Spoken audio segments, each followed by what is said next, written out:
AITA for refusing to take down a spreadsheet I made to keep track of my family's favored child behavior, even though it caused a massive blow-up at our annual vacation.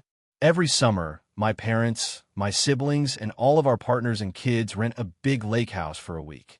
It's supposed to be relaxing, but it's always tense because my parents treat my oldest brother, Liam, like he's the sun and the rest of us are the planets desperately trying to orbit without freezing to death.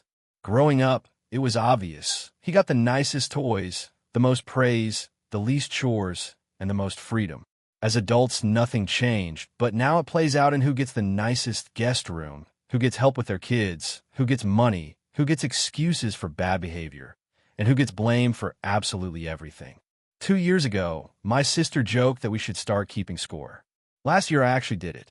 I'm a data analyst by trade, so I made a spreadsheet, mostly as a coping mechanism. I never intended to show anyone. It had categories like whose meal request mom cooked, who dad defended during arguments, who got first pick of bedrooms, and who was blamed for something they didn't do. Every time something happened, I discreetly log it on my phone. It made me feel less crazy because the numbers always lined up with what I felt. Liam was getting 3 to 5 times more positive interactions than the rest of us combined.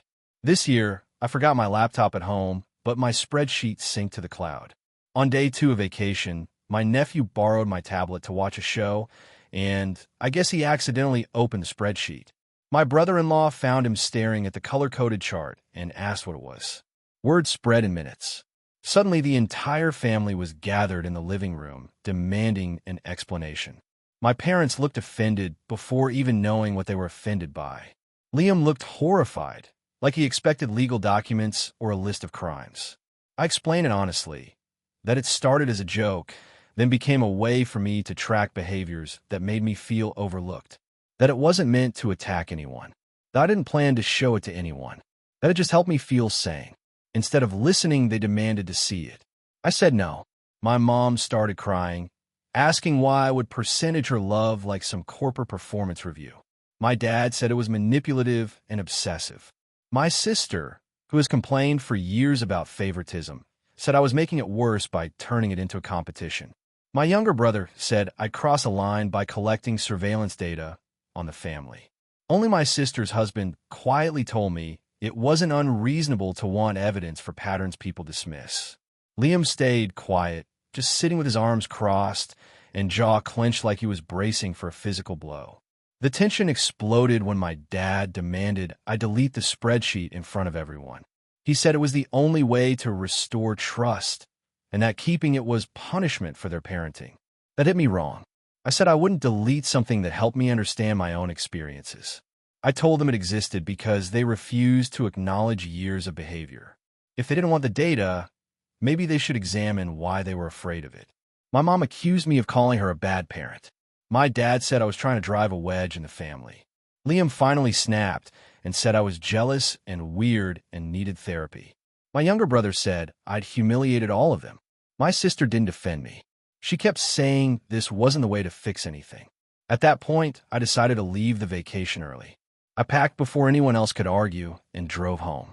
My phone blew up the whole way, with messages varying from please to rethink things to angry paragraphs accusing me of being petty, creepy, and vindictive. 3 days later, my sister called to tell me that my leaving ruined the trip and that our parents were still distraught. She said she agreed favoritism existed, but that tracking it like I did was going too far because it felt like I was trying to catch them in wrongdoing. I asked her if she thought the data was inaccurate. She said that wasn't the point. I told her that was exactly the point. She hung up. Since then, I've been disinvited from the group chat, and my parents have sent only one message. We love you, but we need space. Liam sent me a single text saying, delete it. I didn't respond. Now I'm wondering if I really did take it too far. I never meant to weaponize anything. I never meant for anyone to see it. And it's not like I used secret recordings or invaded anyone's privacy. I was literally just noting down things they said and did in front of me. But hearing my sister say she felt weird about it made me question myself. Was it petty? Was it obsessive? Or was it a valid coping tool that only became a problem when people realized I had a record they couldn't gaslight me away from? So, AITA for refusing to delete the spreadsheet and standing by the data, even though it upset my entire family. If you enjoyed the video, make sure to leave a like and subscribe. It really helps the channel grow and motivates me to keep creating more great content. Don't forget to turn on notifications so you never miss a new upload. Thanks so much for your support. AITA for refusing to let my sister and her kids move into my house, even though I technically have the space. A few months ago, my life finally stopped feeling like a chaotic spin cycle. I, 34 bought a small but comfortable 3-bedroom house after years of working 2 jobs, saving like a maniac, and living in questionable apartments with thin walls and neighbors who believed that 2 a.m. was the perfect time to vacuum. I was excited to finally have a place that was mine, where I could breathe without worrying about surprise rent hikes or someone stealing my laundry. Enter my sister, Kara, 36F. Kara and I had a decent relationship growing up, but adulthood treated us differently. I had to grind for everything, while she seemed to drift from situation to situation. She married young, divorced young, had 2 kids by 25, and has bounced between jobs and apartments ever since. The constant theme with her is financial instability. Some of it is bad luck. Some of it is her making awful decisions and then acting surprised when they explode. About 6 weeks after I closed on my house, Kara called me crying and said her landlord was evicting her because he was selling the unit. She had 45 days to move. She said she was totally blindsided, even though she later admitted she'd ignored 2 written notices because she thought they were junk mail. She immediately assumed she and the kids would move in with me. The way she phrased it was, "So which bedroom should the kids take?" Not, "Can we come stay with you?" Not, "Would it be okay if..." Just pure assumption. I told her we needed to talk about it before making any decisions. She rolled right over that and said it was obviously temporary until she got back on her feet, probably a couple months at most. Then she said my house was perfect for them because I had 2 spare rooms, a backyard, and a safe neighborhood. All of that is true, but the reason it's perfect is because I worked incredibly hard to make it perfect for me. I told her I was willing to help her financially with moving costs or help her look for a new apartment, but I didn't want roommates, and I treasure my privacy. She immediately blew up and said I was putting my comfort above the well-being of her kids. She accused me of being selfish, heartless, and obsessed with my house like it was a shrine. She kept repeating that family helps family. This sparked a huge argument. She said I wouldn't even notice having them there because I work long hours anyway. I said it wasn't about noticing. It was about not wanting to restart the chaos I'd spent years escaping. She has a history of borrowing money without paying it back, leaving messes behind, expecting people to pick up after her, and having loud arguments on speakerphone with whoever she's dating. I love my niece and nephew, but Kara is exhausting to live with. I know because I've done it before back when we were in our 20s and I was too broke to get out of the arrangement. I used to come home every day to her blasting music, the kids running wild, and her complaining about things she caused. I swore I'd never go back to living like that again. After that conversation, she called our mom. Mom immediately called me and launched into a guilt trip about how Kara was a struggling single mother and I was lucky enough to have extra space. Mom said I was abandoning my family and acting like a stranger. I told her that Kara had other options. She could move in with Mom temporarily, as Mom literally has a whole finished basement she doesn't use. Mom said she can't handle the kids long-term because she gets overwhelmed. I told her that was exactly why I didn't want to take them in either. She said it's different for me because I'm young and energetic. I'm not sure what fantasy she's living in because I feel like I'm one bad night of sleep away from disintegrating into dust. Kara then posted a vague but very pointed rant on Facebook about relatives who think having a house makes them better than others, and how some people care more about floor plans than blood. My aunt and 2 cousins liked it, and one even commented that men without families don't understand real responsibility. I didn't respond, but a friend sent me screenshots, and it stung more than I expected. The deadline came and went. Kara ended up moving into a cramped 2-bedroom apartment that she hates. She texts me weekly complaining about how small it is, how the kids have no yard, how the neighbors are loud, how it's not in a great school district. She ends every rant with some variation of, "If you had let us live with you, none of this would be happening. She also constantly reminds me that the kids miss me, which is true, but she uses it like a weapon. Recently, during a family dinner, she made a passive-aggressive comment in front of everyone about how some people hoard space while children suffer. The table went dead silent. Dad pulled me aside later and said that while he understood my decision, maybe letting them stay for a few months would have been the right thing to do. He also said that Kara is clearly struggling and I'm the only one in the family financially stable enough to help in a meaningful way. I told him financial stability doesn't mean emotional capacity. I bought my house because I needed a safe, quiet space to finally rebuild my life. I don't want to wake up every morning tense, bracing for whatever small disaster Kara brings with her. I want to come home to peace. He said he gets it, but that being family sometimes means sacrificing peace. That line felt like a punch to the gut. Now I'm wondering if I'm actually being selfish. I keep replaying everything. What kind of uncle chooses tranquility over helping his niece and nephew? Should I have just sucked it up for a few months?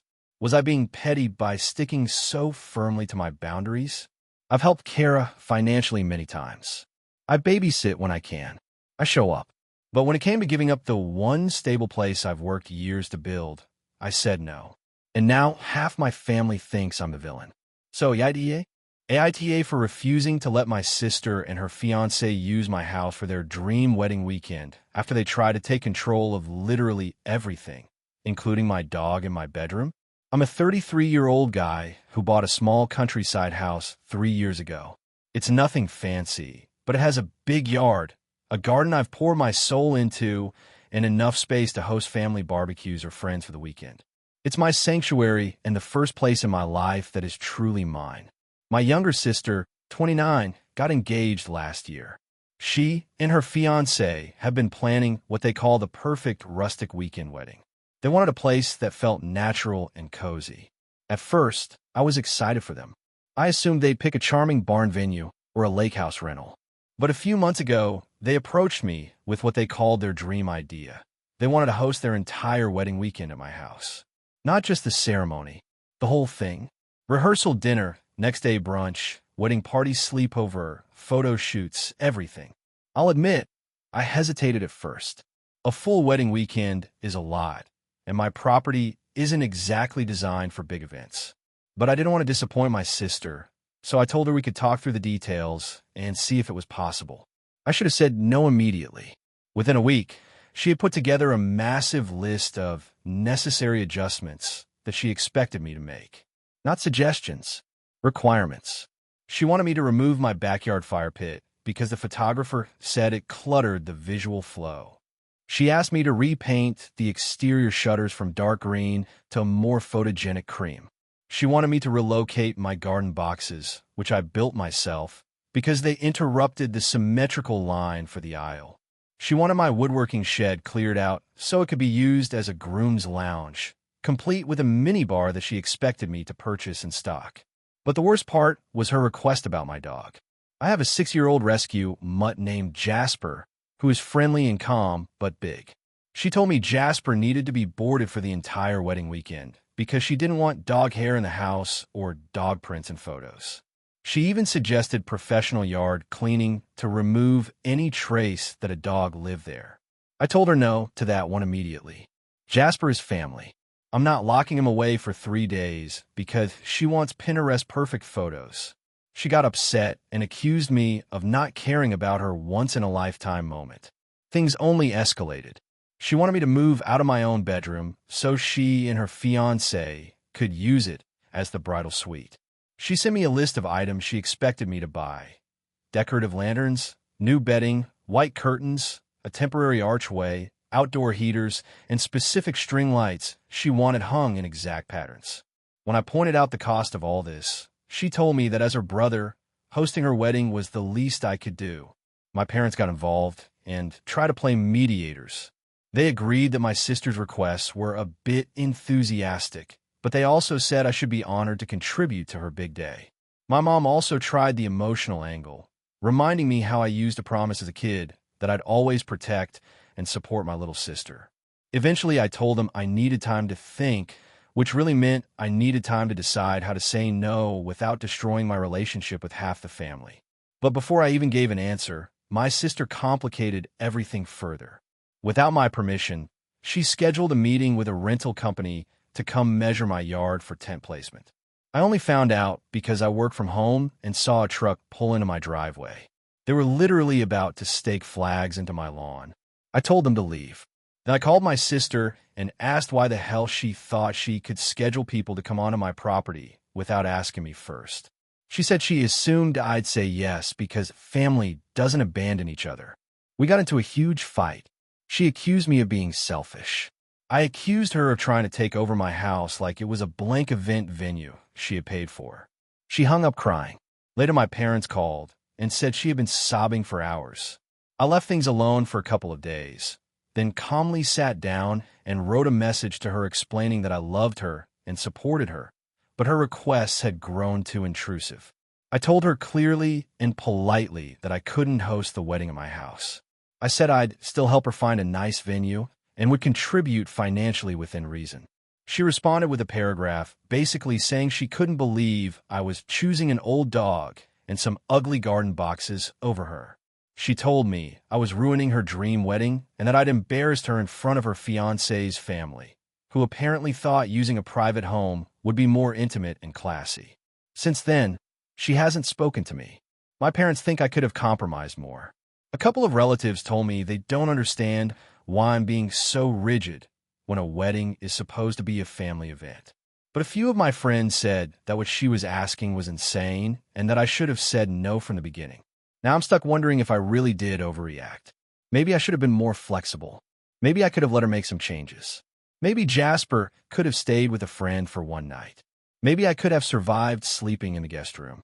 But every time I picture them replacing my shutters, moving my garden, taking over my house, bringing dozens of people into the place I've worked hard to build, treating my home like a rented Pinterest backdrop, and acting like I'm a hotel concierge rather than her brother, something in me snaps again. So, AITA for putting my foot down and refusing to hand over my entire home for a full wedding weekend after my sister treated it like her own property and dismissed every boundary I tried to set.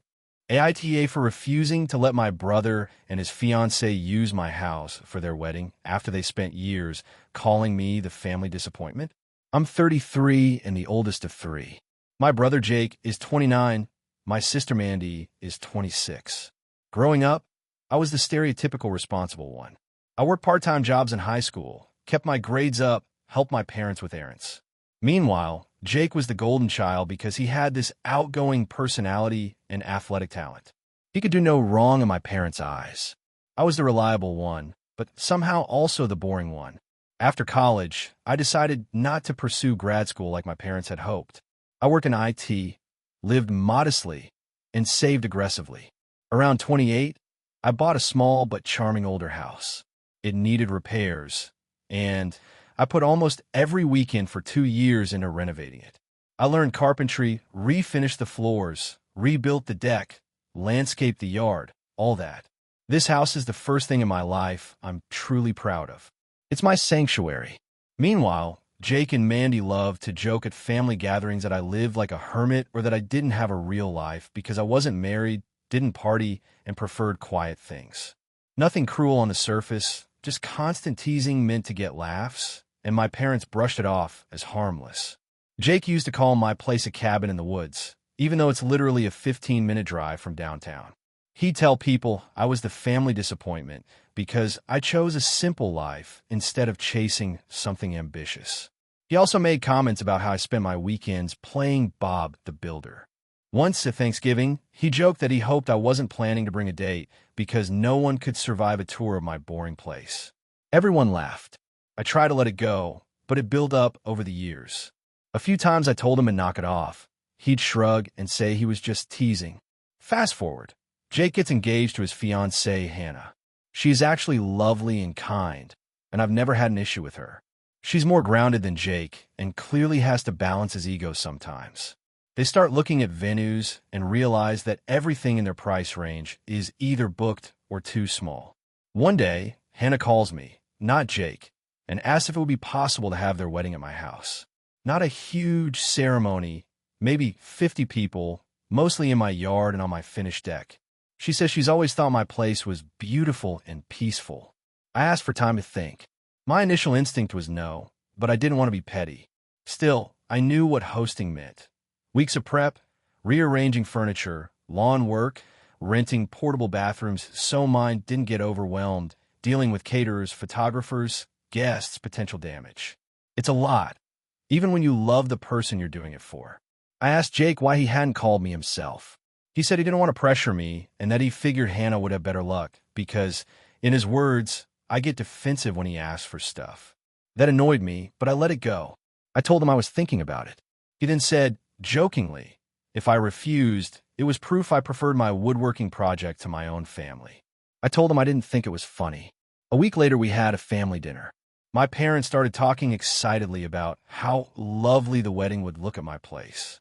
I was surprised because I hadn't agreed.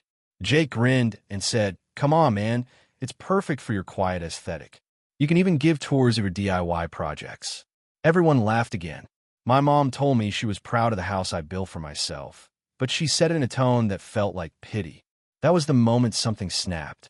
I realized they didn't respect how much work I'd put into my life and my space. They loved the idea of using it, but not respecting me.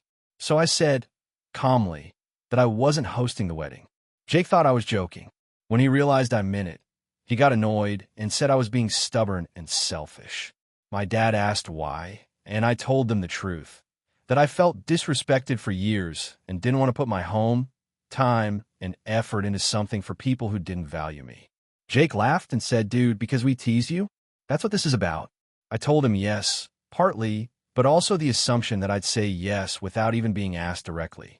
Hannah looked mortified and apologized to me privately later, saying she hadn't realized the dynamic. But Jake made a big production about how I was ruining their plans. He said I could at least be useful for once in my life. That stung more than anything. After the dinner, my parents called me and asked me to reconsider. They said families tease and I shouldn't hold a grudge. I said teasing is only fun when everyone laughs, not just the people doing it.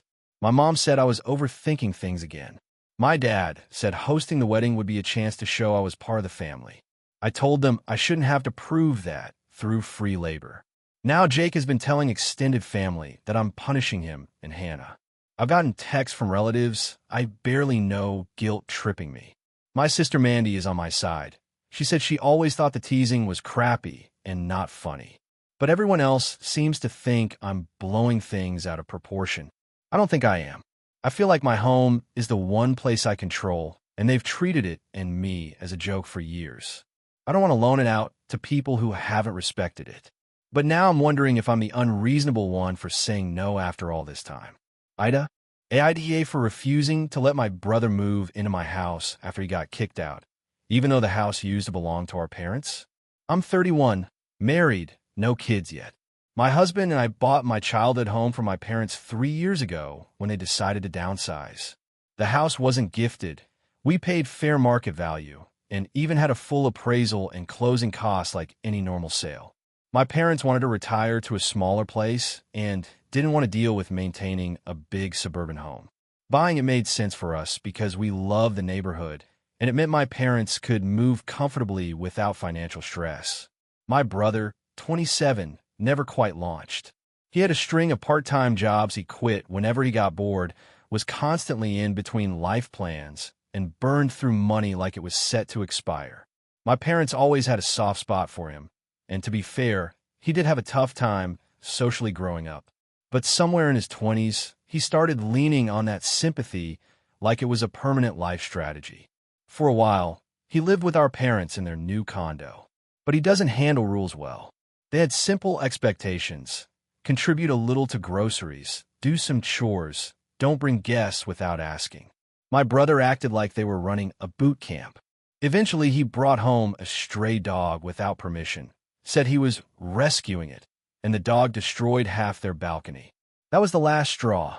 My parents told him he needed to find his own place. He tried living with friends, but that ended quickly.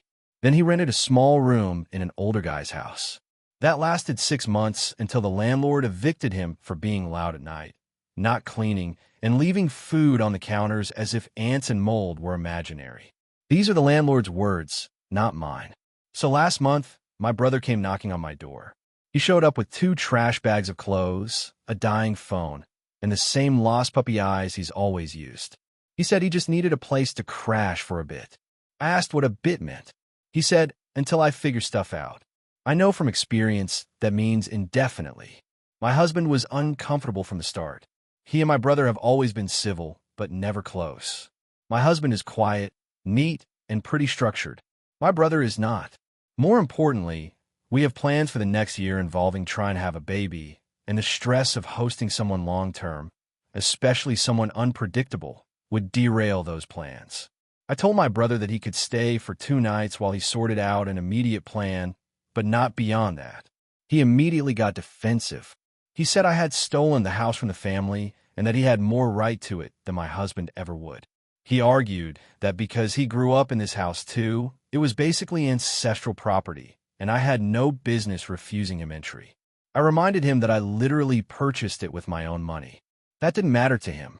He said I made a transactional mockery out of something sentimental. During the 2 nights he stayed, he left dishes everywhere, blasted videos at 2 a.m., took a long shower that drained half our hot water, and let our very indoor cat outside to give her some freedom, causing us to spend 20 minutes searching the bushes. My husband was livid.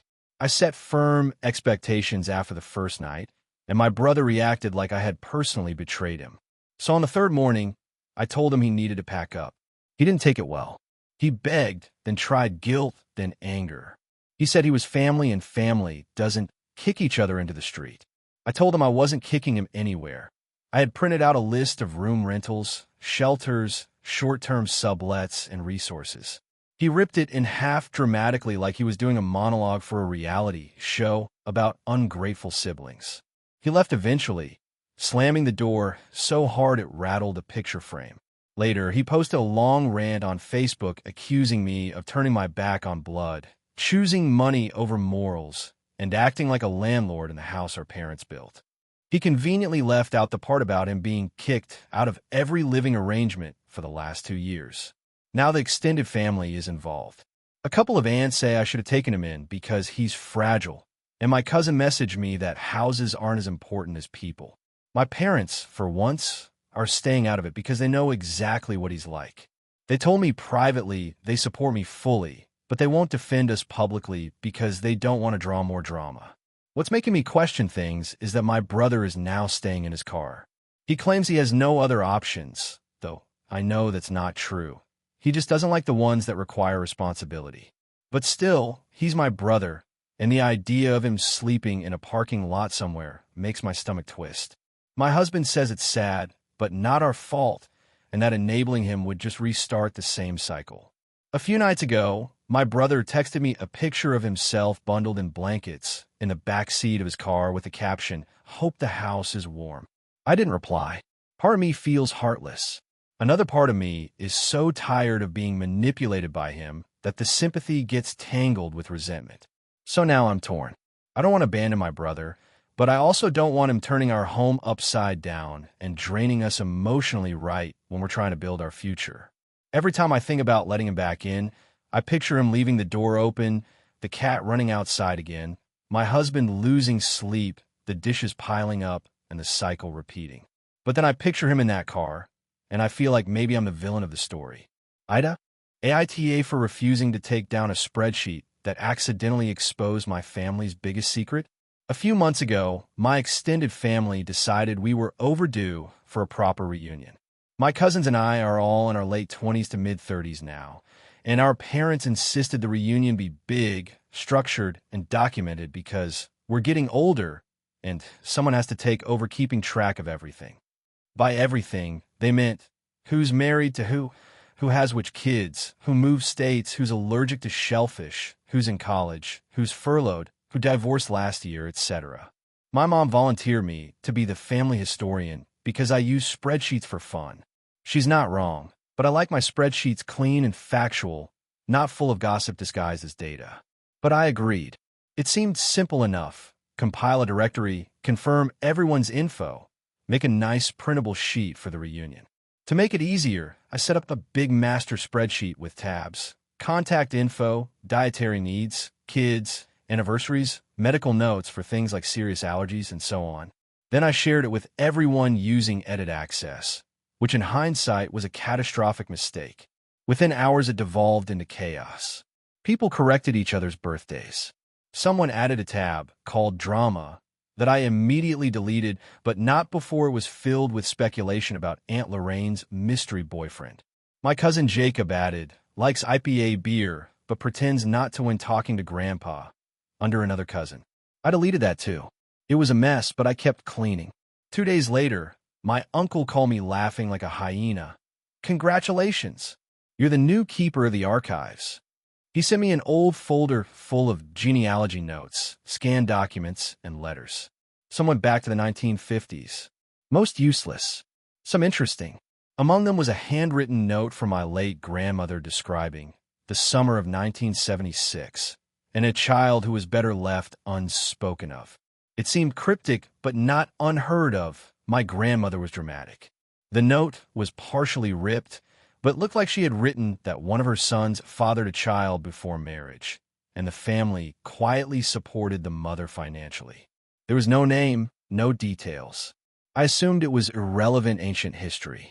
Because I'm stupid and too thorough, I created a tab labeled Historical Notes and dropped the text in there with a big bold line, possibly inaccurate.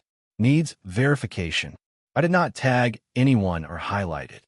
I wasn't trying to stir anything. I was just dumping legacy info until I had time to sort it.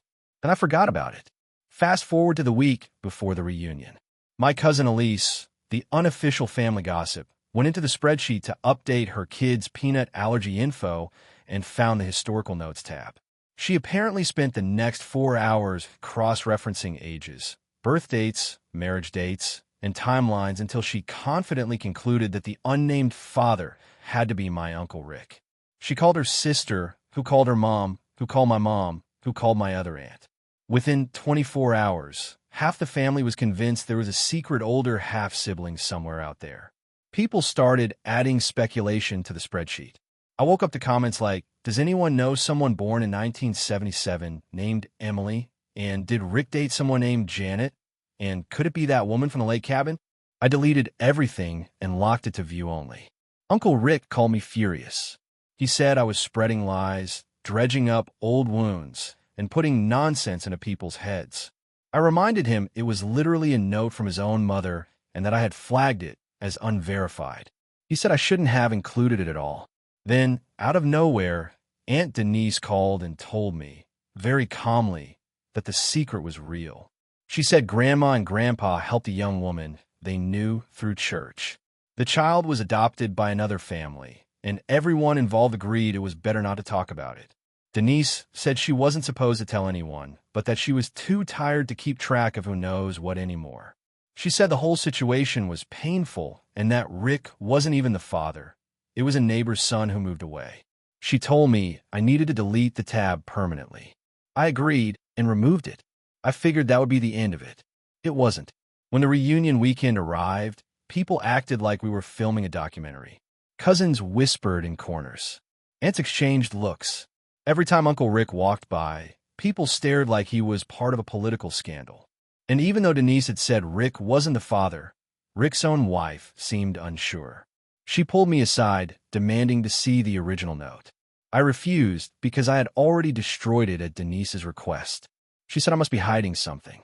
Then my mom got involved and said I had invited chaos by presenting raw information without context, which felt like a wild accusation for someone who basically conscripted me into doing the job. After the reunion, Rick sent a long message to the whole family group chat saying that I had violated privacy, created a circus, and damaged trust. He demanded I apologize for keeping the spreadsheet online at all and for spreading unverified rumors. I refused. I said I had clearly marked the note as unverified, that multiple people contributed to the speculation, and that I had removed it as soon as it became a problem. I also pointed out that the only reason anyone even believed the rumor was because family members decided to play detective instead of asking questions like normal adults. A large chunk of the family thinks I should apologize anyway, even if I'm not the one who caused the drama, to keep the peace. The rest think the whole thing exposed how secretive and dysfunctional our family dynamics really are, and that I shouldn't take the blame for other people's behavior. Now the spreadsheet is locked, archived, and I have revoked access from everyone. But the fallout is still happening, and apparently there are two feuding group chats now, one with me in it and one without me. My mom says I need to show humility, but honestly, I feel like if grown adults are going to treat a spreadsheet like a conspiracy board, that's not my responsibility. So, AITA for refusing to apologize for something I didn't intentionally cause. AITA for refusing to move out of my late grandmother's house, even though my cousins say I'm squatting on their inheritance and ruining the family. My grandmother passed away last year, and before she died, she asked me to live in her house for as long as I needed. She said something along the lines of, "You're the only one who ever visits without wanting something." It was emotional, but she meant it. I visited her weekly, helped her run errands, repaired things around the house, and was simply present when she wanted company. I never asked for money, never expected anything. I just loved her. Her will didn't explicitly give me the house. It said that all property would be divided among her 3 children, one of whom is my mom. However, there was a handwritten note in her desk drawer addressed to me. It wasn't legally binding, but she wrote that she wanted me to have the house if I wanted it, or at least to live there rent-free while I finished school and got settled in life. I never told anyone about that note because I didn't want to be accused of manipulating her or fabricating something. I just kept it folded in the journal she gave me and tried to honor her wish without stirring drama. My mom told my aunts and uncles that Grandma had told her verbally that she wanted me to stay there for a while. They all nodded politely at the funeral, said they understood, and that was that. Or so I thought. For context, I'm 24 in grad school and working part-time. I can't afford a place of my own right now. Living in my grandmother's house allowed me to save money, study in peace, and not drown in rent. I also maintain the place. Yard work, cleaning, fixing up the old porch, paying utility bills, and generally keeping the home in good condition. About 4 months ago, one of my aunts, Aunt Carol, suddenly brought up the estate distribution and asked when I would be moving out so they could sell the house. I told her Grandma wanted me to stay. She gave me a frosty smile and said something like, "That may be what she said, but what's written in the will is what matters." Fast forward a couple of weeks, and my cousin starts sending me group messages asking what my timeline is for moving out. Then it escalates. They accuse me of freeloading, taking advantage of the family, disrespecting the will, and manipulating my grandmother's emotions. One of them, Cousin Mark, said, "You're basically squatting. If you're not paying rent to the family, then you're exploiting us." That pissed me off. I asked if they had ever visited Grandma in the last few years. Not a single one of them had. Aunt Carol visited every few months. My other aunt maybe twice a year. My uncle almost never. My cousins? Only for holidays when they could get a free meal. But now that there's property involved, suddenly everyone wants a say. I reminded them that I was the one who took her to doctors, cooked her meals, cleaned her gutters, and sat with her when she didn't want to die alone. They said that was my choice, that helping family doesn't entitle me to anything, that the house is part of the family's wealth and needs to be sold fairly. I tried to stay calm and told them that the house had sentimental value to me. I offered to pay for utilities and upkeep, which I already do, and agreed that when I finished school and got a full-time job, I'd either buy out their portions or move out within a reasonable timeline. They refused. They want the house sold immediately because, according to them, the market is great and it's the responsible financial move. My mom supports me staying. She says Grandma made her intentions clear, even if the will wasn't updated. My uncle is neutral but leans towards sell it. Aunt Carol is leading the charge for eviction. My cousins are just following her because they want their cut of the sale. Things came to a head 2 weeks ago when they served me with a formal notice from the estate attorney telling me that I had 30 days to vacate the property. I broke down crying. My mom tried to intervene, but they wouldn't budge. They said the estate can't be settled until the house is sold, and that I'm blocking the process. That night, I finally took out the handwritten note. I hadn't shown it to anyone because I didn't want to start a war, but I'm out of options. I scanned it and sent it to the family group chat. I said this is why I'm here. I'm not trying to steal anything. I'm trying to honor the last request of the only person in the family who treated me like I mattered. Aunt Carol's reaction? She accused me of forging it. She said the handwriting looked shaky and that Grandma wasn't in the right mental state to express legal wishes. My cousins piled on, saying this was manipulative and emotionally abusive of me, that I waited until the last minute to pull out a magic note to stall the sale. My uncle said he thinks the note is real, but since it's not legally binding, the house should still be sold. My mom said she's ashamed of her siblings and that Grandma would be horrified. Now the entire family is split, and I'm caught in the middle of a storm I never wanted. At this point, the estate lawyer said I can legally remain until the probate is finalized, but that after that, unless the heirs agree otherwise, the house will be sold. I am terrified. I don't have savings for rent, deposits, or movers. I don't have another place lined up. My school and job are close by, and I've built my entire plan around staying in the house like Grandma told me to. My friends say my family is being greedy. My cousins say I'm selfish for blocking their inheritance. My therapist says I'm grieving and clinging emotionally to the house. My mom says I'm respecting Grandma's memory. Aunt Carol says I'm exploiting a dead woman's kindness. So now I'm stuck wondering, am I actually the asshole for refusing to move out of the house that legally isn't mine, even if morally I feel like it should have been? Or am I being bullied out of a place I helped take care of? AITA for refusing to let my sister move into my house after she blew up her own life and said I owed her a place to stay? This whole situation has made me question whether I'm being cold or whether my family has collectively lost their minds. I'm a 34-year-old guy, married to my husband for 3 years, together for 9. We bought a house last year after saving for what felt like forever. It isn't a mansion, but it's ours, and we're proud of it. My sister, 29, has always been the dramatic center of the family. She has this historic ability to set fire to her own life and then insist everyone else bring the water. My parents usually give in. I usually keep my distance.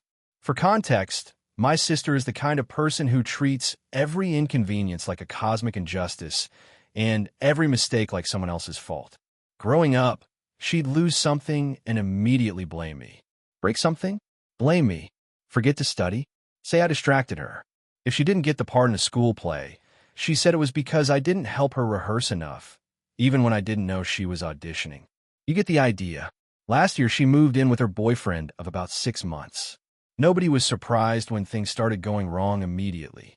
They fought about everything: dishes, money, the dog, whether she should be expected to work full-time, you name it. Every time they fought, she would call me crying and expect me to soothe her while also agreeing that her boyfriend was the villain of the week. I tried to be supportive without feeding into her dramatics, but apparently anything short of full cheerleading counts as betrayal. 3 weeks ago, she called me at 11:45 at night. My husband and I were asleep. When I answered, she was screaming, crying about how her boyfriend told her to move out after yet another argument. I asked what happened, and she said he was being controlling because he wanted her to pay her part of the electric bill on time. She said he was emotionally abusive because he didn't like her habit of quitting jobs after 2 or 3 months. I said, carefully, that it sounded like they weren't compatible. She immediately snapped that I always take other people's sides and demanded I come get her right then and there. I told her we could talk in the morning, but I wasn't driving over at midnight. That became a whole thing. She claimed I was abandoning her, and that if something happened to her, it would be my fault. I didn't engage. I went back to sleep. The next morning, she texted me the longest wall of text I've ever seen in my life, saying she was coming to stay with us temporarily. I told her she couldn't move in. My husband works from home. Our house has 2 bedrooms, ours and his office. No guest room. Besides that, we knew exactly what temporarily meant with my sister. It would be months of chaos, noise, arguments, borrowing money, not cleaning up after herself, and expecting us to revolve our lives around her feelings. When I told her no, she called my parents, who then called me and said, word for word, "Your sister is in crisis. Family helps family." I said that we had boundaries and she was not moving in with us. My dad said I was being heartless. My mom said I had changed since getting married, and not in a good way.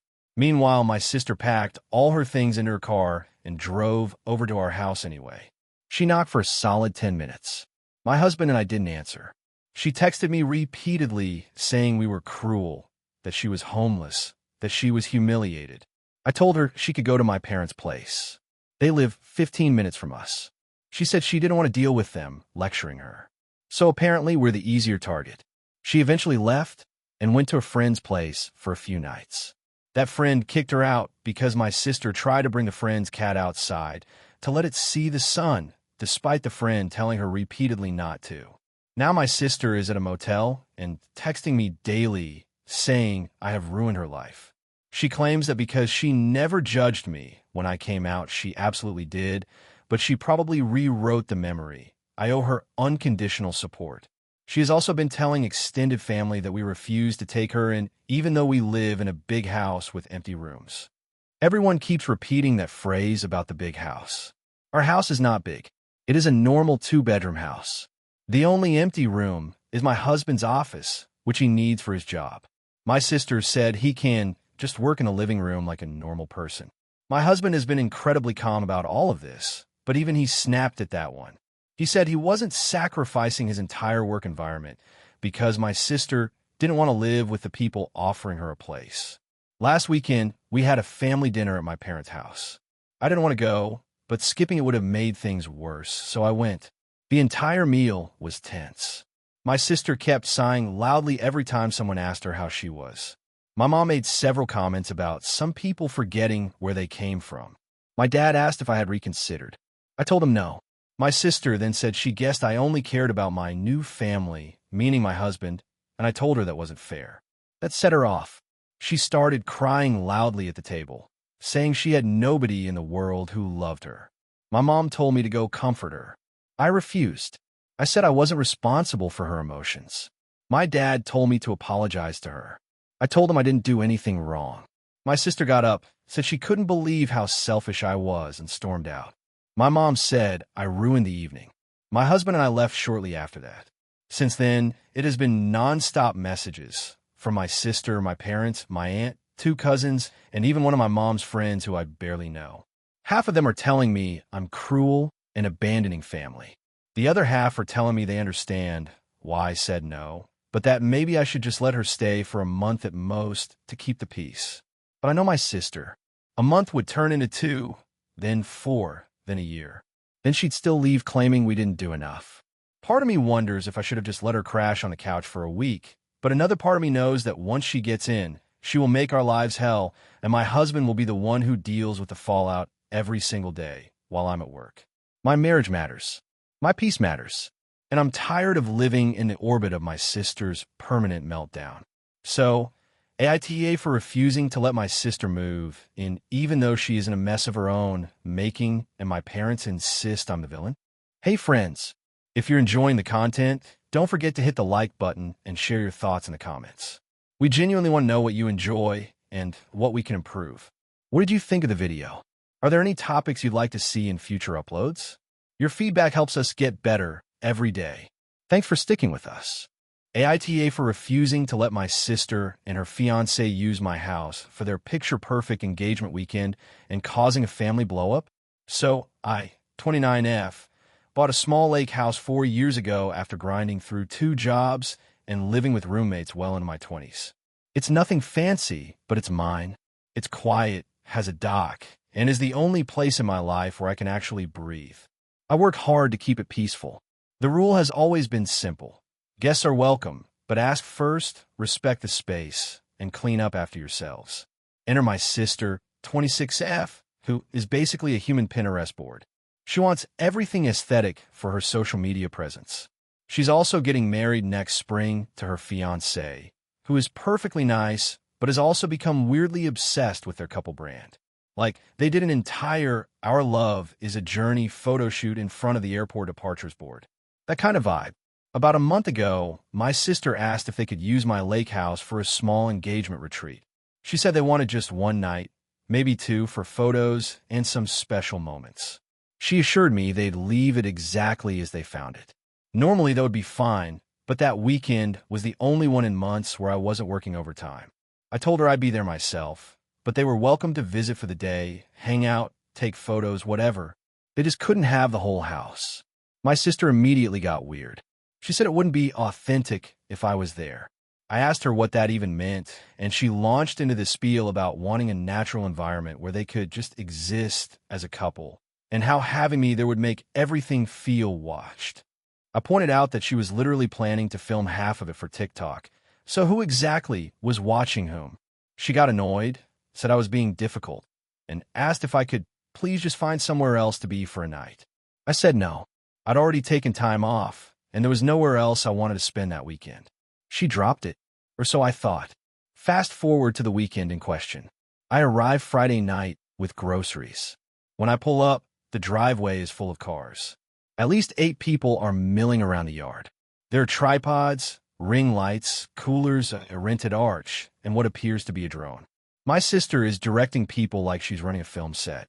The dock is covered in rose petals, and my canoe has been dragged onto the shore and decorated with oversized balloons. I walk up and ask what the hell is going on. She beams at me and says, "Surprise. We decided to make it a whole engagement content weekend." Her fiancé gives me a thumbs up like this is all totally normal. I ask who all these people are, and she casually says, "Oh, just the creative team." The creative team. For an engagement weekend.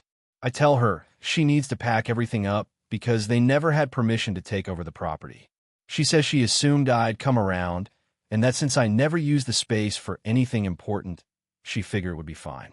I told her I did use it. I was literally there to use it, and she had no right to invite a dozen people on my property. She responded that I was being selfish and intentionally ruining the most important weekend of her life. Things escalated when one of her friends told me to stop killing the vibe. I told him very politely to get off my lawn. My sister started crying, full rom-com sobbing, yelling that I was humiliating her in front of everyone. She accused me of being jealous of her happiness. She even said I'd never understand love the way she does. I snapped. I told everyone to leave, or I'd call the police for trespassing. Her fiancé tried to de-escalate by saying, "Come on, can't you just stay somewhere else? It's only 2 nights." I told them I wasn't leaving my own house, so they could film engagement thirst traps.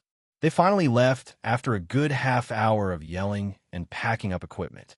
My sister screamed that I'd ruined her engagement and that she'd never forgive me. When they were gone, I discovered they'd already moved furniture around inside without asking, brought in props, and started rearranging my pantry for better visual lines. They'd even unplugged my router to set up their own portable hotspot. My parents called me that night. They said my sister was hysterical and that I should have just let her have the house for the weekend because engagements only happen once. I reminded them I had explicitly said no. They said I was overreacting and could have compromised. I argued that the compromise would have been not lying to me and not showing up with an entire media production team. My mom said it was only a small misunderstanding, and I laughed because the drone alone proved otherwise.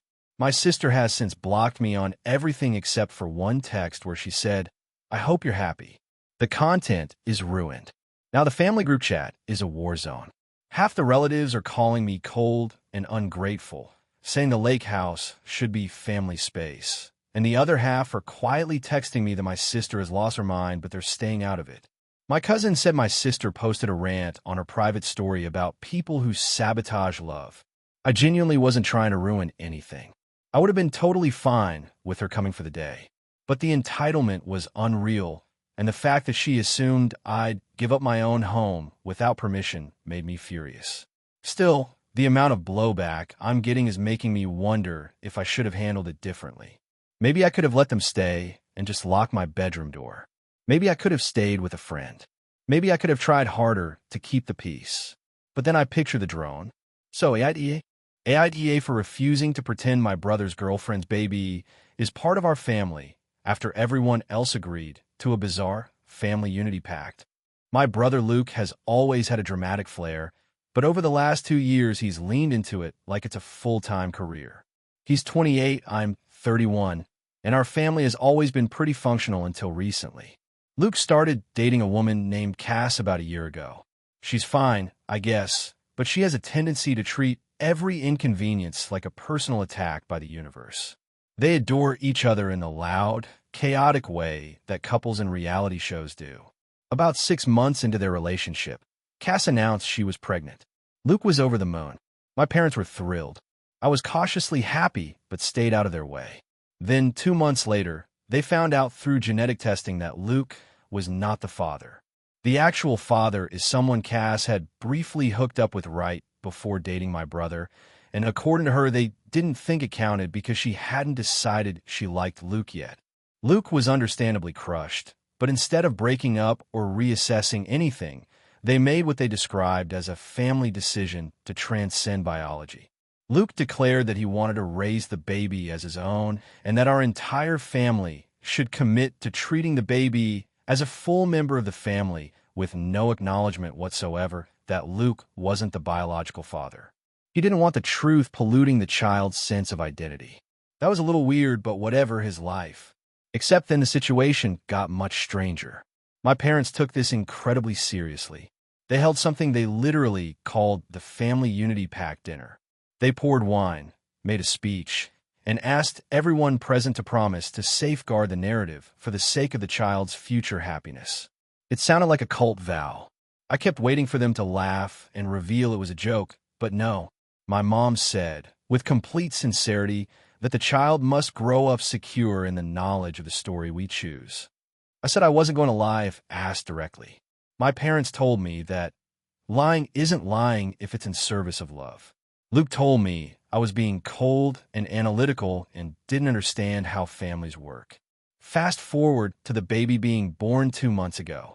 The baby is undeniably adorable, and Luke is treating him like his own son.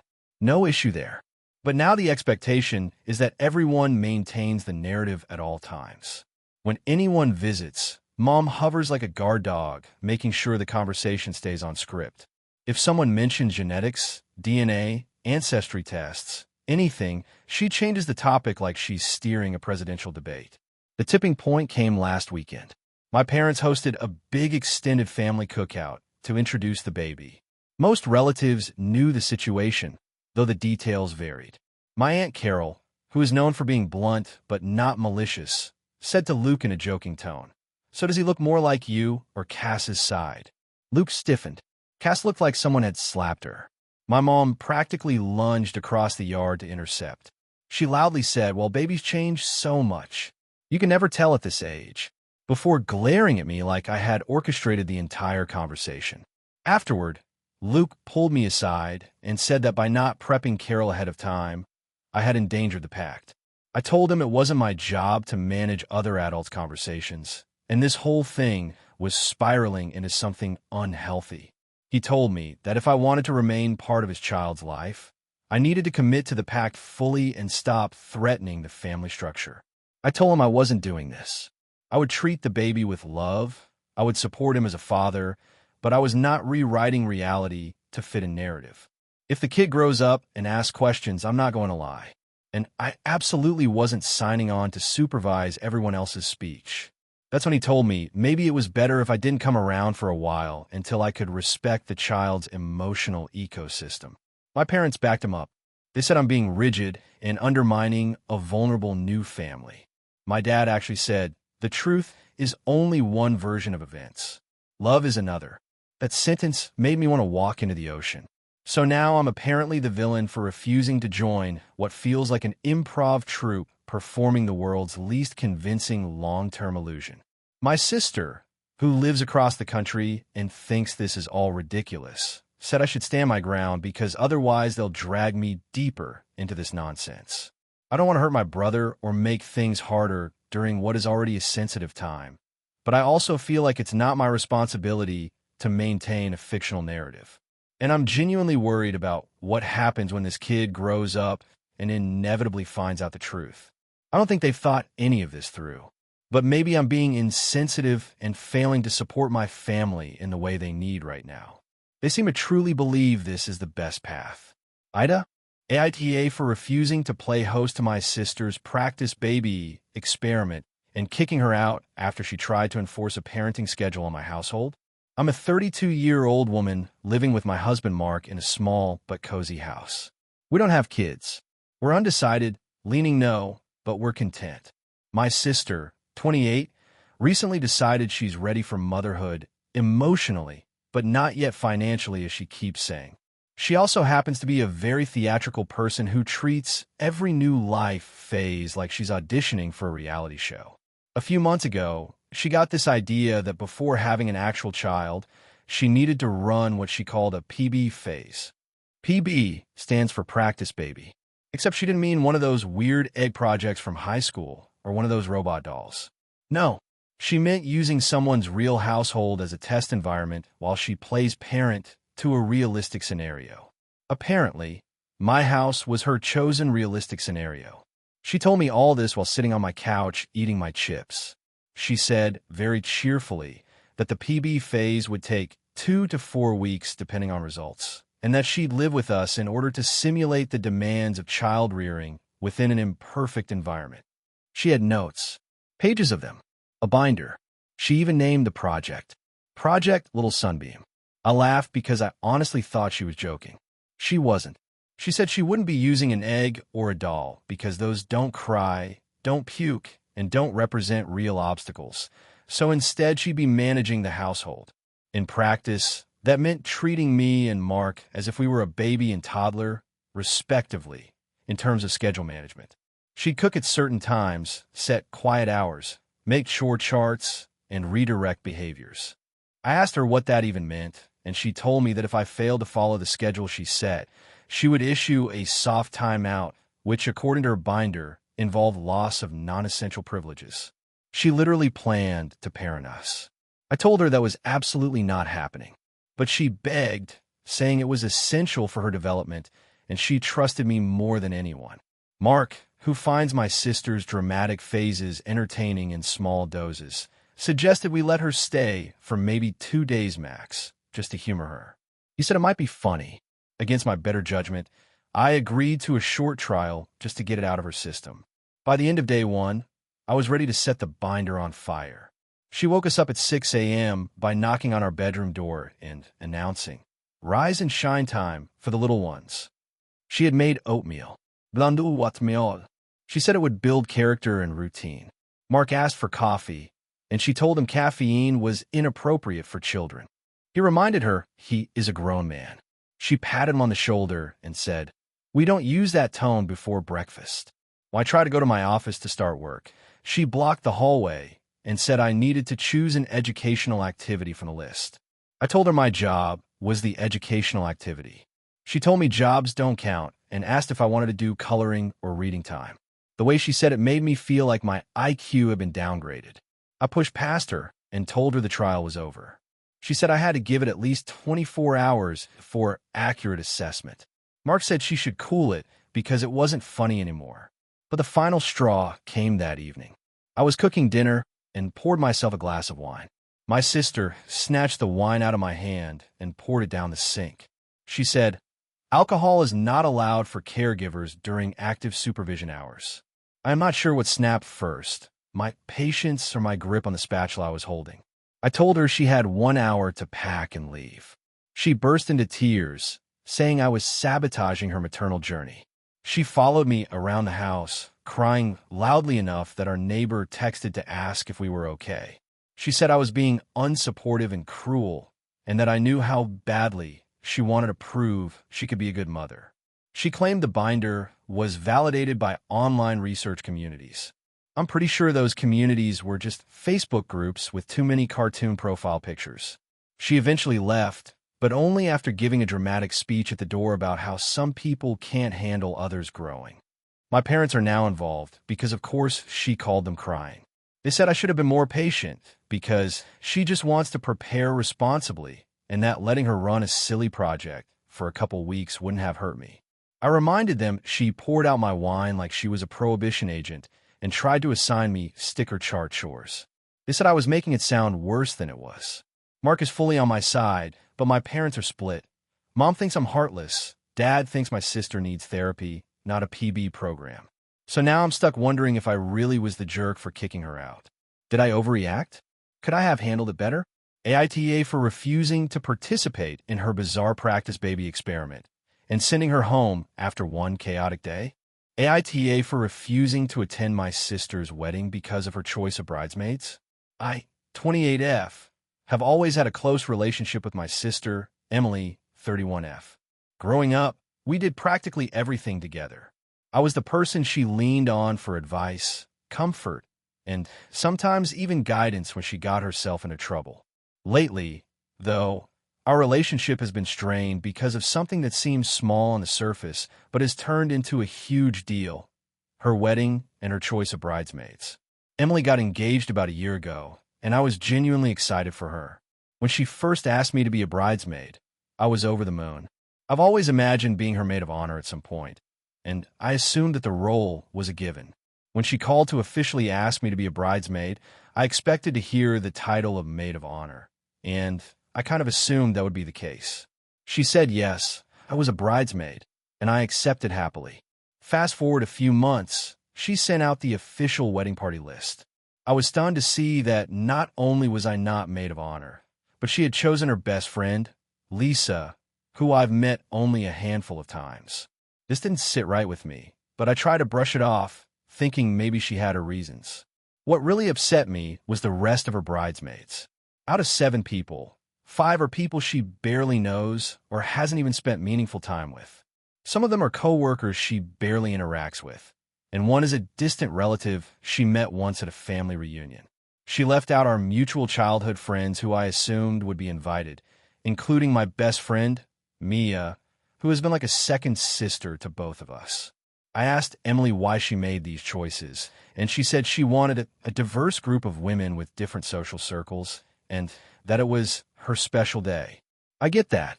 It's her wedding, and she has the right to choose who she wants. But she did it in a way that I feel deliberately sidelines people who were important to her for years, like me. I confronted her gently, asking if she realized how hurtful it was to exclude childhood friends and to pick people she barely knows. She told me that I was overreacting and that her friends have been there for her in other ways. I tried to reason with her, saying that our history and the bond we share should count for something, but she doubled down and said, "This isn't about the past. It's about who I want to stand beside me on the day. That's all about me." The thing is, she didn't just overlook me emotionally. She's asked me to do things as a bridesmaid that feel absurd given the circumstances. I'm expected to help with DIY projects for people I barely know, contribute a ridiculous amount of money for dresses and accessories, and participate in every pre-wedding event, some of which I would rather not attend because I don't feel comfortable around the other bridesmaids. I brought up the financial aspect, saying it's a lot for me right now, and she said, "If you can't afford it, maybe you shouldn't be a bridesmaid." That comment really stung. Over the past few weeks, I've tried to find a middle ground. I offered to help in ways that don't involve spending hundreds of dollars or spending time with people I don't feel close to. I offer to take on smaller roles like helping with logistics or planning aspects of the ceremony itself. Emily's response was curt. She said that if I'm not fully committed as a bridesmaid, then maybe I shouldn't be part of the wedding at all. Last night, after days of thinking, I made the decision that I'm not going to attend the wedding in any official capacity. I called her to explain my decision, and it did not go well. She accused me of being dramatic, selfish, and spiteful. She said that my absence would ruin the day and make her family question why I couldn't put her happiness above my feelings. She even said that our relationship would never be the same if I refused to be part of her wedding. I feel conflicted because, on one hand, I love my sister and want her to have a beautiful day. But on the other hand, I feel completely disrespected and sidelined in what is supposed to be one of the most important days of her life. I've been crying and losing sleep over this because I don't want to be the bad sister, but I also don't want to subject myself to a day where I feel invisible and undervalued. My parents are upset with me too. They think I'm overreacting and say I should just grin and bear it for Emily's sake. My friends are more supportive, saying that my feelings are valid and that I don't owe anyone participation if it comes at the cost of my emotional well-being. So, Reddit, AITA for refusing to be a bridesmaid and not attending my sister's wedding because of how she chose her wedding party. AITA for refusing to attend my sister's silence required wedding, and causing a family meltdown?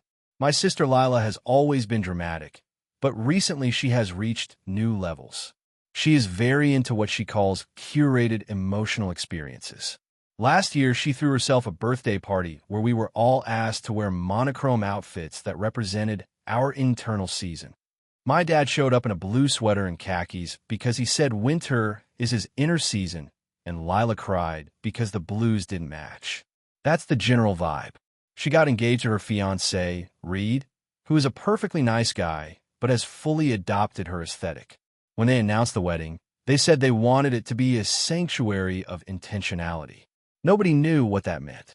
Then the real invitations arrived, and they came with a 6-page packet. The key point was that the entire ceremony and reception were to be completely silent. No talking at all. No whispering, no small talk, no chatting at tables, nothing. Guests would communicate through small whiteboards and erasable markers that would be placed at each table. Lila said they wanted to reduce noise pollution and encourage mindful presence. The packet said the only voices allowed would be the officiant and a few pre-selected readers who would give spoken blessings. Music would be instrumental only. Toasts were to be read silently, while the designated reader translated them aloud. My mom was concerned immediately because my uncle has partial hearing loss and relies on lip reading, which requires speech. Lila said he could absorb the emotional frequency of the moment instead. My mom brought up that my 2 young cousins, ages 4 and 6, would almost definitely not remain silent for an entire event. Lila responded that children should be in tune with the environment and that my aunt should prepare them spiritually. This already annoyed me, but I was still planning to go because she's my sister. Then the packet revealed something that made everything worse. Guests were asked to sign a pre-wedding agreement stating that breaking the silence protocol could lead to removal by hired ceremony guides. These were basically people dressed in beige linen who would patrol the event and gently escort out those who disrupt intentional quietude. Lila and Reed said they wanted to avoid confrontation, so the guides would handle it. I called Lila and told her that this was too much, and I wasn't signing anything. She said I was being unsupportive and resistant to her vision. I said it felt controlling and impractical. She asked if I had any idea how long she dreamed of a silent wedding. I said no, because she'd never mentioned it. She said I wouldn't understand because I lived too loudly. I told her I love her, but I would attend as a normal guest at a normal wedding, not as a participant in some avant-garde performance piece. She told me that if I couldn't respect her wishes, I shouldn't come. So I said, fine, I won't come. That's when the family drama exploded. My mom begged me to go anyway, saying the absence of her only other child would break her heart. My dad said he understood my point, but wished I would take one for the team. My aunt and cousins refused to go as well because the kids would absolutely get kicked out instantly, and the idea of being escorted out of a wedding by linen-clad, quiet police felt awful. My uncle said he was already nervous and now didn't want to go either.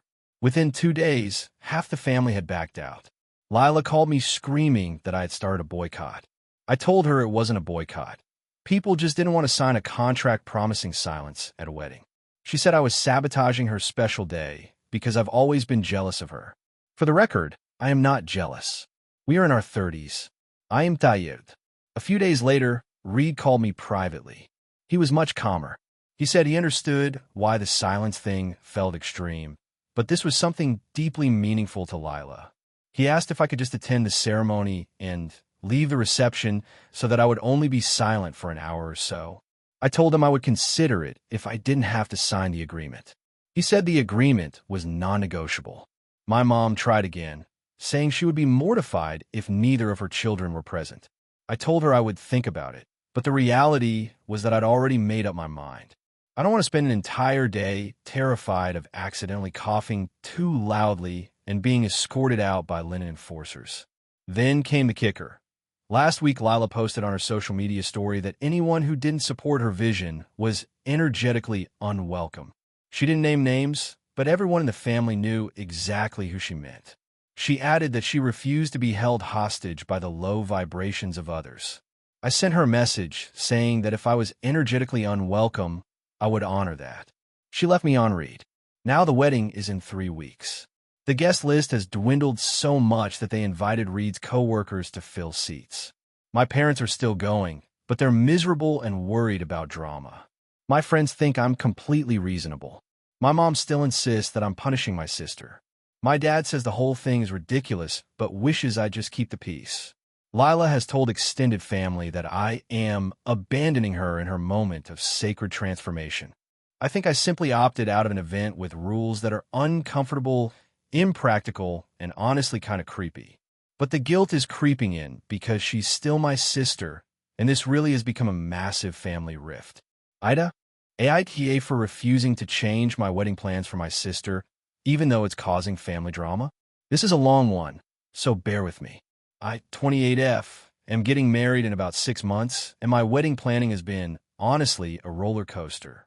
My fiancé, 30M, and I have been together for 5 years, and we're both incredibly excited to tie the knot. We have a very specific vision for the wedding. Small, intimate, and reflective of the things that are important to us. We've always been the kind of people who like to plan everything meticulously, and we've spent the past year booking vendors, picking venues, and arranging all the details. It's been a lot of work, but we're very happy with how things are coming together. Now, here's where the drama starts. My younger sister, Anna, 24F, recently got engaged. She and her fiancé want a big wedding as well, and she's very clear that she wants everyone to be present. The problem is, she scheduled her wedding exactly 2 weeks before mine. At first, I didn't think it would be an issue. It's common for siblings to have weddings close together, and I assumed we'd all be able to attend each other's events without major problems. But Anna started hinting, and then outright saying, that she feels overshadowed by my wedding. She keeps posting on social media about how her wedding is going to be the wedding of the year, and, in some subtle ways, framing my wedding as something less important because it's smaller. A couple of weeks ago, she called me crying, saying that she's just worried that everyone will be talking about my wedding and then immediately forgetting about me because mine is more unique and different from the usual wedding template. She then said something that really threw me. She wanted me to either change my wedding date or drastically alter our plans to make it less flashy so that her wedding wouldn't feel like it was being compared to mine. I was completely stunned. I tried to explain to her that our wedding isn't flashy at all. It's small. We're having it outdoors at a local park, nothing extravagant, and it's exactly how we envisioned it. My fiancé and I are paying for everything ourselves, and honestly, we've been saving for years to make it perfect for us. Changing the date isn't just inconvenient. It would be nearly impossible without losing deposits and having to redo almost every arrangement we've made. Plus, it's our wedding. I feel like it's unfair to ask us to compromise our plans to accommodate her insecurities. We had a long conversation, and I tried to be gentle, but she got increasingly emotional and said that I was being selfish. She even accused me of competing with her and trying to steal her spotlight, which made me feel awful because I genuinely don't see it that way. I love my sister, but I also feel like this is my life event, and I shouldn't have to shrink it to make someone else feel better. After that, she started messaging all of our mutual family members, subtly framing me as unreasonable and heartless. She even went so far as to ask our parents to convince me to change the wedding. My parents tried to mediate, and while they support my wedding plans, they also worry about the tension it's causing. They suggested maybe changing a few things, like the colors, the timing, or even the venue style, but I feel like those are exactly the elements that make our wedding special. If I compromise too much, it won't feel like our wedding at all. A few days ago, I got a message from Anna saying that she's considering uninviting me from her wedding if I don't cooperate with her suggestions. This honestly broke my heart. I never thought my sister would go so far as to threaten excluding me from her big day just because I refused to alter my own. I've been trying to stay calm and reasonable, but now I feel like there's no compromise that will satisfy her without me essentially giving up my dream wedding. My fiancé thinks I'm completely justified and that Anna is being unreasonable, but my parents are worried about the family fallout. Some of my extended family members have hinted that I should consider Anna's feelings and keep the peace, which feels incredibly frustrating because it seems like everyone is prioritizing her insecurities over my happiness. I don't want to be the villain here, but I also don't want to feel guilty for having a wedding that reflects me and my fiancé's style and vision. I should also mention that Anna has a history of being dramatic and overly sensitive about attention.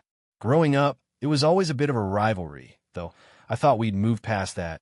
I never realized it would resurface in such a major way with something as important as a wedding. I've tried multiple times to calmly explain that my wedding is not a competition and that I'm happy for her, but she interprets everything I say as a slight. At this point, I've made it clear that the wedding date and style will not change, but she keeps pressing. She's even started making passive-aggressive posts on social media about people thinking about themselves instead of others. I feel stuck because if I back down, I'll resent her for taking away a day that should be ours. But if I don't, I risk creating a family rift that could last for years. I've been trying to stay neutral with other family members, but some of them have started taking sides, and it's exhausting. So, Reddit, here's the situation. I am refusing to change my wedding plans or date to accommodate my sister's feelings, even though she's threatening family drama and possibly excluding me from her wedding. I feel like I'm being reasonable and standing up for my happiness, but I also hate that this is causing so much tension. AITA for refusing to adjust my wedding for my sister? I want to have my day the way I envisioned it, without guilt or constant family pressure. But at the same time, I can't help feeling torn because I do love my sister and don't want to damage our relationship permanently. I just don't know if holding my ground makes me the bad person in this situation or if it's fair for me to prioritize my own wedding happiness. Character count, 6642 if you want. I can write another one with a slightly darker family drama twist that often goes viral for maximum engagement. It would be around 6,800 to 7,000 characters. Do you want me to do that next? AITA for refusing to let my sister stay in my house after she caused major damage during her last visit. I, 32M, have always been the responsible sibling in my family. I own a small house in a quiet neighborhood, work a stable job, and generally keep my life organized. My sister, Emily, 29F, is the complete opposite. She's been through a string of unstable jobs, several short-term relationships, and has a habit of moving in with friends or relatives whenever things get rough. Up until now, I have mostly stayed out of it, offering advice when she asked, but otherwise letting her live her life. Things came to a head last year when she decided to visit me for an extended period. She called it a 2-week stay while she sorted out her living situation after a breakup. I was hesitant, but I agreed, thinking 2 weeks was manageable. The visit quickly spiraled out of control. From the start, Emily made herself at home in ways I wasn't comfortable with. She rearranged my furniture without asking, left her dishes in the sink for days, and would invite friends over without checking with me. She started spending most of her time in my living room, watching TV and playing music at high volume, even though I had work and meetings to attend from home. I confronted her about this a few times, trying to stay calm and reasonable, but she would get defensive and tell me I was overreacting and too uptight. About a week in her stay, things escalated. I came home one evening to find that she had accidentally spilled red wine on my brand new white sofa. I was devastated because I had just bought it a month prior, and it was a major investment. I asked her to clean it, but she just shrugged and said, "It's a sofa. It's meant to be used." I ended up having to pay a professional cleaner, which didn't fully restore the fabric. Then a few days later, she somehow broke the handle on my fridge door by slamming it shut while it was slightly open. I was already on edge, and this felt like the last straw. I calmly told her that her behavior was unacceptable and that she needed to be more careful and respectful in my home. She got angry, started yelling, and accused me of treating her like a child. By this point, I realized that 2 weeks was already too long, and I asked her to find a different place to stay immediately. She refused, claiming that she had nowhere else to go and that I wasn't being a good sister. I ended up calling our parents for advice. They suggested I let her stay for a few more days while she figured something out. Reluctantly, I agreed. During those extra days, she continued to be careless. She left trash on my kitchen counter, used my expensive kitchen knives recklessly, and even tried to cook a meal that resulted in a small grease fire. Thankfully, I caught it in time. I started to dread going home every day, My stress levels went through the roof. Finally, after 2 more days of chaos, I told her she had to leave that night. I offered to help her find a hotel or a short-term rental, but she accused me of being cruel. She texted our parents, complaining that I had kicked her out for no reason, and they, understandably, were torn. They reminded me that I should try to be understanding, but also admitted that her behavior had been out of line. After she left, I spent the next week cleaning, repairing, and replacing several items she had damaged. I changed the locks on my doors because I didn't want her to have spare keys anymore. I also set strict boundaries with her regarding future visits. I told her she was welcome for occasional day visits, but not for extended stays unless she could prove she could respect my space. Now, a year later, Emily is asking if she can come stay at my house again. She says it's urgent because her apartment flooded and she has nowhere else to go. My parents think I should help her, citing family loyalty, but I honestly don't feel safe letting her stay. I've invested a lot of time and money into my home, and I can't risk another episode like last year. When I told her no, she became upset and accused me of holding grudges and being selfish. My friends agree with me, saying that I have every right to protect my home, but my parents keep pressuring me to reconsider. I feel guilty because I don't want to hurt her, but at the same time, I feel like I'd be setting myself up for disaster if I let her stay. So, Reddit, AITA for refusing to let my sister stay in my house again after last year's disaster. AITA for refusing to let my sister's fiancé walk our dog during our wedding weekend. I, 32F, am getting married in about 6 weeks, and I've been working on planning the wedding with my fiancé, Jake, 34M, for the past year. It's been stressful, but mostly fun. We live in a house with a medium-sized dog, a golden retriever named Toby, who is about 5 years old. Toby has been part of our lives for several years, and he's very well trained, but he also has some anxiety issues. He's great with most people, but he gets nervous around loud noises, strangers, and sudden movements. I'll admit that managing Toby can be a bit of a challenge for someone who hasn't spent much time with him. My younger sister, Emily, 29F, has been my closest family member since childhood. She's usually really supportive, but she can also be very controlling and likes to push boundaries. Emily has been engaged to her fiancé, Ryan, 30M, for about a year. Ryan is a very sweet guy, but he's never been around dogs much and tends to be clumsy.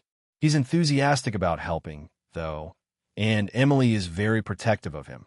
So she often insists he's helpful, even when I feel like he's not the right person for certain tasks. Emily and Ryan will be traveling for our wedding weekend, staying at the house we rented for our wedding and reception. Because it's a large house and the dog would be there too, Emily suggested that Ryan could take Toby for walks so that he wouldn't get anxious or bored during the festivities. At first, I politely declined, saying that Toby is used to me and Jake, and walks with strangers could be stressful for him. Emily rolled her eyes and said, "It's just a dog. How hard can it be? He'll be fine." I explained that Toby has a sensitive temperament, that sudden movements, loud noises, and large groups make him nervous, and that Ryan has never walked a dog of his size before. Emily insisted that Ryan is a natural with animals, and he'll love it, trust me. I tried to find a compromise. I suggested that Ryan could accompany Jake or me on a walk for a short time to get Toby used to him. Emily said that wouldn't be enough, and she started saying things like, "You're making Ryan feel unwelcome. He wants to help. Why are you being so controlling?" I reminded her that it's my dog in our house, and that we need to make sure Toby is comfortable during the wedding weekend. She got frustrated and said that I was being unfair and pet-obsessed, and that Toby would love spending time with her fiancé. 2 weeks ago, we had a planning meeting at the house, and Emily and Ryan came over. I had Toby on his leash because we were walking through the backyard while I showed them the wedding setup. Ryan tried to grab the leash from me, saying he wanted to walk Toby himself. I told him no, and that Toby wasn't comfortable with new handlers without slow introductions. Emily immediately got defensive, and she started saying I was ruining their experience and being overbearing. She added that weddings are supposed to be fun, not controlling. I tried to explain that this wasn't about me being controlling, but about ensuring Toby's safety and mental health, but she refused to hear it. Jake witnessed most of the confrontation, and he agreed with me that we shouldn't force Toby to walk with someone he doesn't know well, especially during such a chaotic weekend. Emily got quiet for a few minutes. Then she stormed out, muttering that I was making a big deal over nothing, and she'd talked to Mom about this. She sent me multiple texts saying that I'm turning this wedding into a dog dictatorship and that I'm being selfish and unreasonable. Mom, Dad, and other family members are now subtly asking me if I'm sure about my stance. Some say that I'm being too rigid and that letting Ryan walk Toby is harmless. Others say that I'm right to prioritize my dog's comfort. I'm feeling extremely stressed because I don't want to cause drama during the wedding weekend, but I also feel strongly that we shouldn't force Toby into situations that could make him anxious or even lead to an accident. I know Emily and Ryan are excited about the wedding and want to feel involved, but this seems like a situation where I just can't compromise. Jake supports me completely, but I keep thinking about all the texts and subtle guilt tripping from family members. I also worry that if I let Ryan walk Toby, something bad could happen. Toby could get scared, bolt, or even get injured. It's my responsibility, and I don't want to regret giving in. I haven't spoken to Emily in a week because I've been ignoring her texts. I'm worried that if I hold my ground, it could ruin the wedding experience for her and Ryan, and I don't want that. At the same time, I can't ignore my dog's needs just to keep everyone happy. So, AITA for refusing to let my sister's fiancé walk our dog during the wedding weekend. Thank you for watching until the end. If you enjoyed the video, don't forget to like and subscribe so you never miss new uploads. And feel free to leave a comment. I'd love to hear your thoughts. Your support and engagement mean the world to me. See you in the next video.